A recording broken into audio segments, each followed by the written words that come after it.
semuanya, kembali lagi di channel Tori, tontonan ringan. Kali ini saya mau coba mengulas sebuah film berasal dari negeri ginseng, China, yang berjudul Aftershock tahun 2012.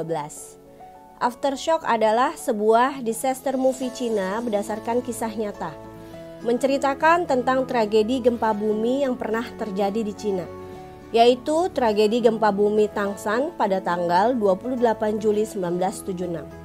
Film ini dibuat untuk memperingati gempa di Tangshan yang menewaskan sekitar 240.000 korban jiwa, dan juga untuk memperingati kebangkitan kembali kota tersebut. Ayo kita langsung bahas aja filmnya.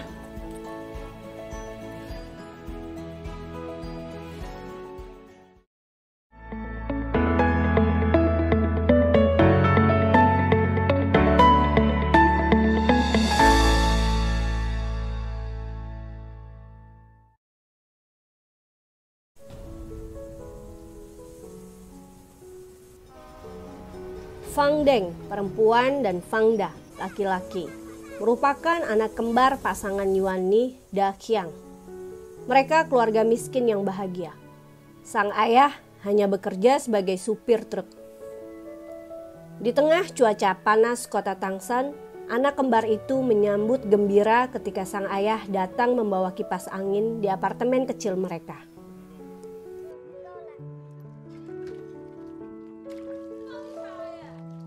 Dan ketika sang ibu datang membawa 2 buah tomat untuk masing-masing anaknya, Da kecil merasa kurang dan ingin tomat lagi. Yuan Ni menyuruh Deng supaya memberikan jatah tomatnya dengan iming-iming akan diberikan tomat yang lebih banyak besok. Deng pun menuruti perkataan ibunya dengan berat hati.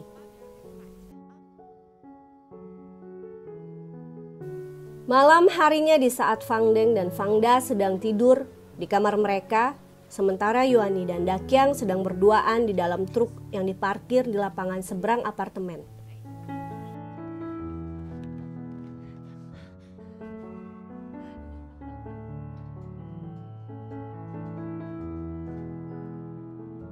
Terjadilah gempa bumi dahsyat.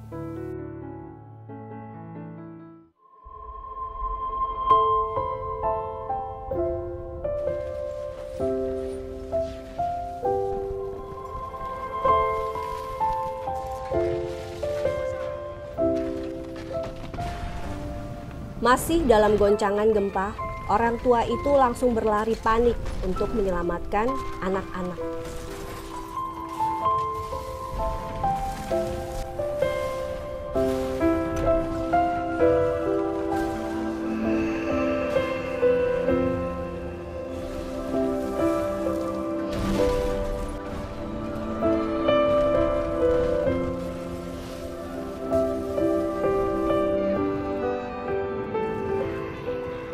Tapi Da Qiang menahan istrinya supaya menunggu di luar. Biar dia saja yang masuk ke apartemen.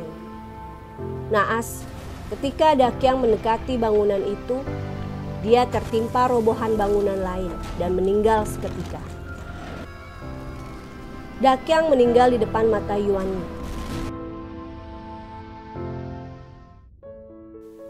Akhirnya, bangunan apartemen itu ambruk.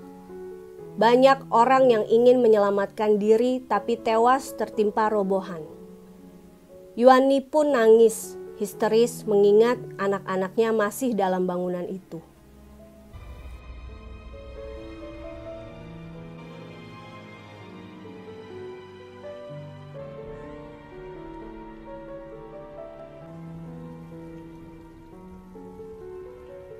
Setelah gempa bumi berhenti, Yuan Ni berlari menangis mencari keberadaan anak-anaknya.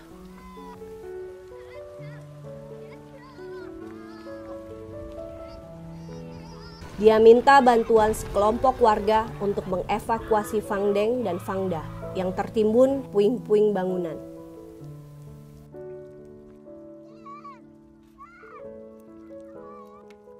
Seorang warga memberitahukan posisi Deng dan Da yang berada di kedua ujung pilar beton, yang berarti jika menolong yang satu, maka yang lain tidak bisa terselamatkan. Apabila mereka menyelamatkan Deng, maka Da akan tertimpa dan mati. Begitu sebaliknya. Yuani menangis histeris supaya keduanya diselamatkan. Tapi warga mengatakan tidak bisa. Hanya salah satu yang dapat diselamatkan. Setelah didesak untuk segera mengambil keputusan yang semakin lama akan membuat kondisi kedua anaknya semakin parah, bahkan mati, akhirnya Yuani memutuskan untuk menyelamatkan Fang Da. Mungkin karena Da anak laki-laki yang menurutnya dapat menjaganya kelak. Tanpa Yuani ketahui, Fang Deng mendengar semua percakapan mereka. Betapa hancur hatinya mendengar ibunya selalu mendahulukan Fang Da. Yuani langsung memeluk Fang Da. Tapi dia tidak tahu kalau sebenarnya Fang Deng masih hidup dan telah diselamatkan.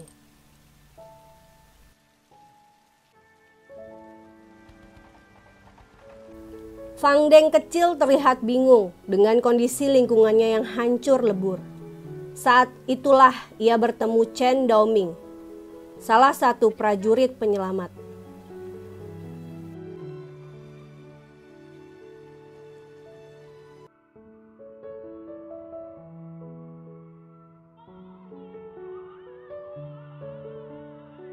Karena Daoming dan istrinya sudah lama tidak mempunyai anak, maka mereka mengadopsi Fang Deng.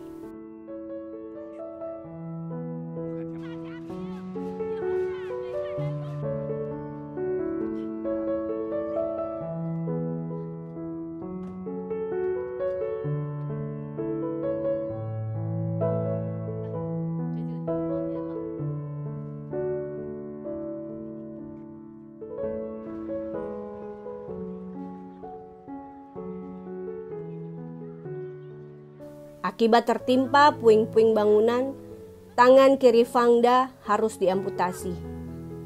Ibu dan adik Dakyang datang untuk membawa Fang Da supaya diasuh mereka.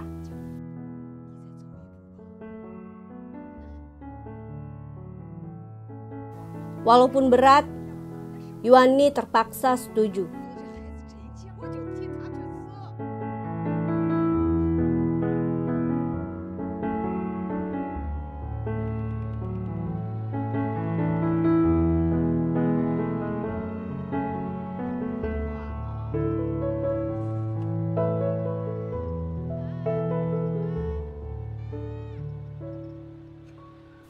Tapi saat mereka akan membawanya, Da diturunkan untuk dikembalikan ke Yuani. Karena hanya Fang Da yang Yuani punya saat ini. Hanya Da sumber kekuatan Yuani setelah ia kehilangan semuanya.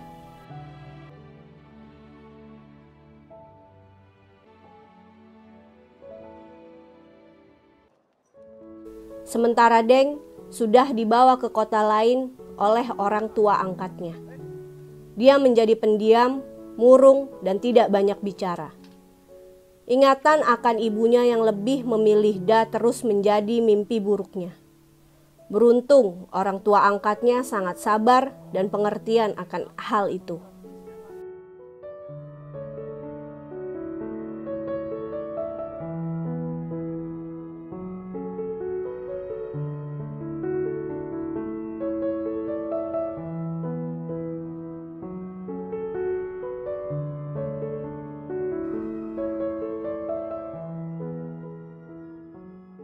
Sepuluh tahun berlalu setelah kejadian itu. Fang Deng diterima di Fakultas Kedokteran. Fang Da kerja serabutan karena keterbatasan tangannya. Sementara Yuani bekerja sebagai penjahit untuk menghidupi Fang Da dan dirinya sendiri. Bagaimana mereka menjalani kehidupan masing-masing? Bangkit dari keterpurukan, memilih jalan hidupnya sendiri, dan bertanggung jawab atas pilihannya sendiri sangat bisa dijadikan pelajaran.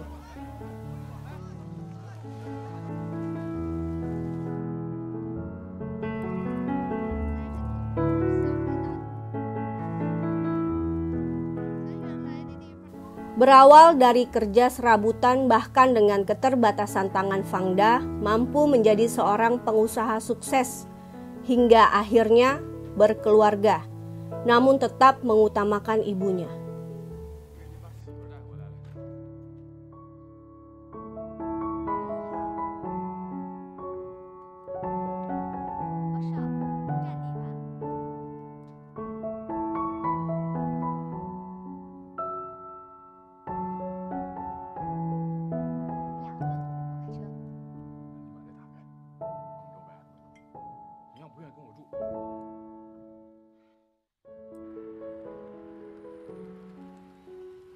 Awalnya istri Fangda protes, tapi akhirnya ia mengerti kenapa Fangda bertindak seperti itu.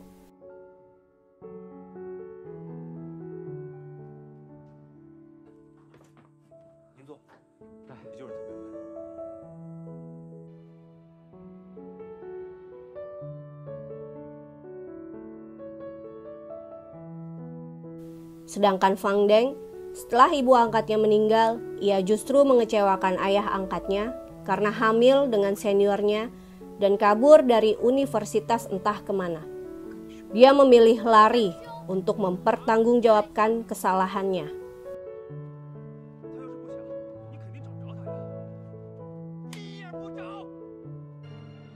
Dengan menjadi single parent yang mencari uang sebagai guru les bahasa Inggris.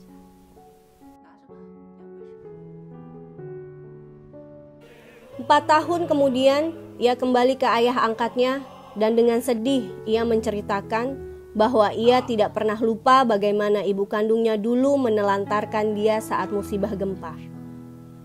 Fang Deng juga memberitahukan akan menikah dengan seorang bule yang 16 tahun lebih tua dan tinggal di Kanada.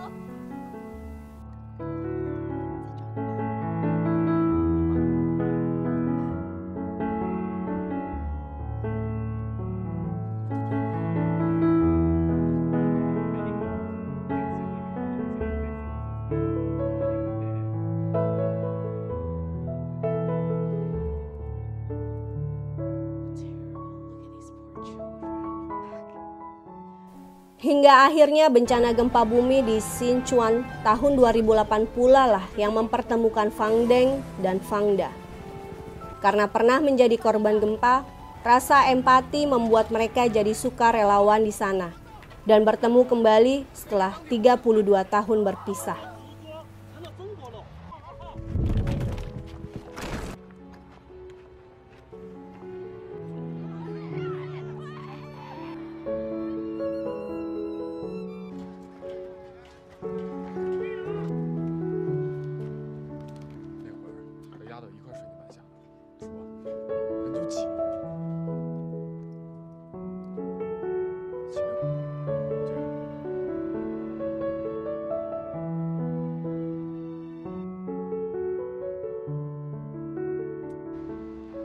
Setelah bertemu Fang Deng, baru tahu fakta kalau ibunya sangat menyesal. Ia tidak pernah bermaksud membuang Fang Deng dan tidak pernah melupakan Fang Deng sedikit pun. Terbukti ketika Fang Deng datang ke rumah.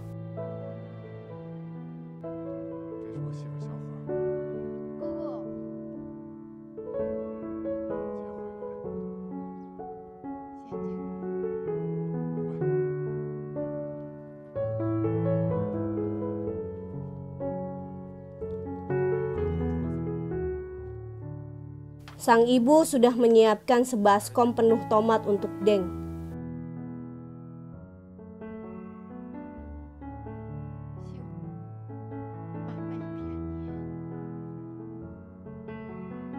Sang ibu, Yuani, berlutut di depan Fang Deng dengan raut muka keibuannya seperti benar-benar menyimpan luka. Kadang terlihat rapuh, ada kelembutan namun di sisi lain juga menyimpan kekuatan dan ketegaran.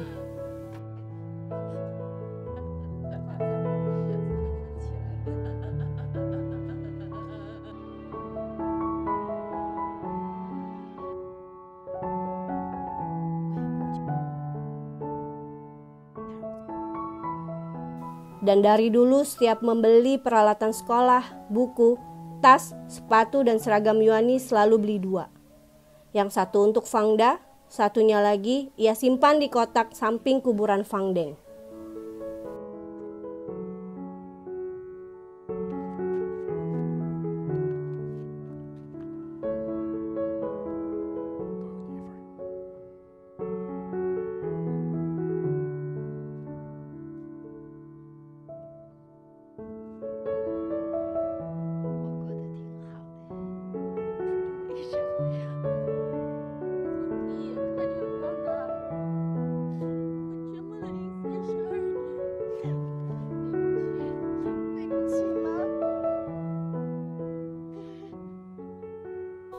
Film pun berakhir di scene tugu peringatan batu di Tangshan dengan nama para korban gempa tersebut. Sekian dulu review dari saya, semoga kalian semua terhibur. Untuk yang belum nonton filmnya silakan ditonton karena filmnya sangat bagus dan mengesankan. Thanks for watching, see you to the next video, bye bye.